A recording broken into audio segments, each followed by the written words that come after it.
Welcome to the Tech Egg. Don't get scrambled. Enjoy the video. In this video, I will explain how to integrate Contact Form 7 with Mailchimp. First, ensure you have both the Contact Form 7 plugin and the Contact Form 7 Mailchimp extension installed on your WordPress website. Next, you will need to retrieve your unique Mailchimp API key. This key is found within your Mailchimp account settings under Extras and then API keys. Also, locate the specific audience ID for the list you wish to connect. Once you have your Mailchimp API key, head over to the Contact Form 7 Mailchimp settings within your WordPress dashboard.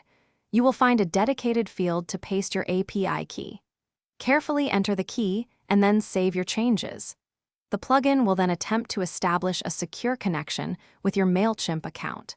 A successful connection will be indicated directly within these settings. Now, let's map your form fields.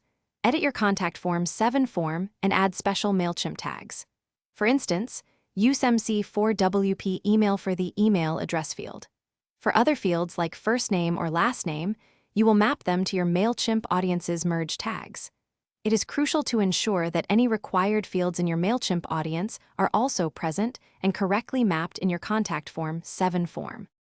After mapping all your fields, save your Contact Form 7 form. Then, embed this form onto a page or post on your website where users can access it. The next critical step is to perform a thorough test. Submit a test entry through the live form on your website. Finally, log into your Mailchimp account and navigate to your connected audience to confirm that the test subscriber has been successfully added. Thanks for watching. Consider subscribing if I helped unscramble your problems.